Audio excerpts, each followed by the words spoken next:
Hello, how are you today? Well, today I'm going to talk a little bit about phrasal verbs. So we are going to see not only vocabulary but also some grammar. Well, I hope you're ready for it. Well, the first question we need to ask about phrasal verbs is, what are phrasal verbs? They are verbs that consist of a verb and a particle. A particle is usually a small word like a preposition or maybe an adverb. Sometimes there are both of them. Let's take a look at some examples. Look up, give up, come up, watch out, draw by, and bring up. They are all phrasal verbs and most of them you probably heard of. We use them with a certain frequency. And now let's talk a little bit about what you need to know. First, you need to learn the phrasal verb as a unit. Also, you need to know the specific grammar patterns of each of the phrasal verbs. And also you have to mind the context. Don't worry, I'm going to go through one by one. When I say that it's not good to memorize individually, I mean that if you memorize the verb look, for example, that is, to stare directly at something, and you memorize the preposition up, that is the opposite of down, it doesn't mean that you are going to know the meaning of the phrasal verb to look up, which means to search for specific information in a book, list, or over the internet. So the meaning of the phrasal verb is not related to the meaning of the verb and the preposition necessarily. So pay attention to that. Well, and there is something that is very useful to understand, the specific grammar patterns of each phrasal verb. Let's take a look at some examples. Well, when I talk about specific grammar patterns, I'm talking about the way each phrasal verb behaves in a sentence. They all have a different way of being used. Take a look at this first example, to eat out. We were too tired to cook, so we decided to eat out. Here, the phrasal verb is in the end of the sentence. You don't need any complement to it. Usually, when a verb works like this, you just find the verb as it is written here, in any dictionary, for example. But when you have the verb bring back, it's going to be written like this, bring back or bring SMTH back. This SMTH means something. So you're not going to use this phrasal verb with a person, you're going to use with an object or maybe an animal depending on the context. Take a look at the example. The photos from my trip bring back so many good memories. Here we have memories that are not an object, they are not a person, they are an object. Let's check some other examples. You can say ask out or ask somebody out. When this SB, by the way, means somebody. That's how you're going to find in a dictionary. So when you have a structure like this on the dictionary, it means that you can use both of these structures. I will ask out Britney. I think we can make a great couple. And yes, I'm talking about Britney Spears here. I think we would get along just fine. Or you can also say, I will ask Britney out. So you put Britney between ask and out.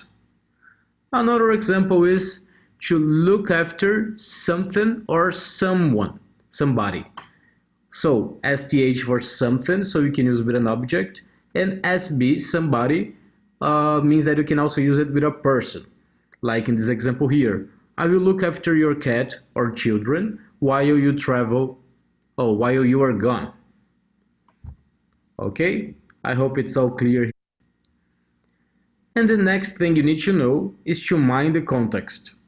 This is very important. Sometimes when you are reading a text and you find a phrasal verb or you come across a phrasal verb, just using the phrasal verb here, it's important that you try to understand sometimes without using the dictionary. Otherwise, you have to stop all the time to look up for words and try to understand them.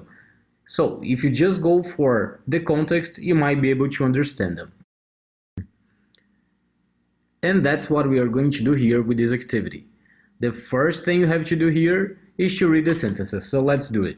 Jane won't be able to attend the meeting today, and we need her input. Let's put off the meeting until Friday. Please, take off your shoes before you come in. I was glad everyone turned up on time for the surprise party. Traffic was terrible. So we have four phrasal verbs here. What I will ask you to do is to pause this video and try to write one word to be the meaning of this phrasal verb. Even if you don't know, based on the context, what word would you replace this phrasal verb if you have to? Okay, so pause the video and try to do it before I show you the next screen. Alright, I'm moving to the next screen. To put off means to postpone, to do it at a later time. Take off means to remove. Come in means to enter. Turn up, to arrive. Well, I hope you got all the answers correctly. And now let's move on to one very important question regarding phrasal verb. Where to look it up? That's a very important question. But before answering this, let me answer something else. Where not to look it up? Google. Really, it's quite tricky to use Google to find the meaning of words because sometimes Google doesn't give all the options you could use there, and it doesn't explain the grammar so thoroughly, so you don't get so much of a learning process using Google than you would if you used other tools. So let's talk a little bit about those tools. The first one is Macmillan Dictionary. It's online, it's free, very good for use. Is the one I use the most. You can put any phrasal verb there and it's going to give you the meaning. And they also have a phrasal verb game. Every day they give you some phrasal verbs for you to try to identify the meaning. Very interesting. The Cambridge Dictionary, it's also very good. Here you have the web pages, but if you put Macmillan Dictionary or Cambridge Dictionary on Google, they will come up. And now let's talk a little bit about practice, because yes, there are some activities for you and they involve those two web pages. Here are some phrasal verbs for you to practice. I want you to look up for the meaning of those words, and by using look up here, I gave you a hint on one of them. And after you look up, write sentences with them. And there are two requirements for those sentences. First, write sentences using different verb forms. So try to use past continuous, like I was doing, I was taking. Try to use simple present, present perfect, as many varieties of verb forms as possible. Also, don't forget, and this is very important, make sentences that are relatable to you. When sentences are relatable, it's easier for you to memorize. So it's going to be easier for you to turn this vocabulary into active vocabulary. And this is going to make it easier for you to use on a daily basis. Well, a lot of information for today, right? But I hope you enjoyed it, and see you next class. Bye bye.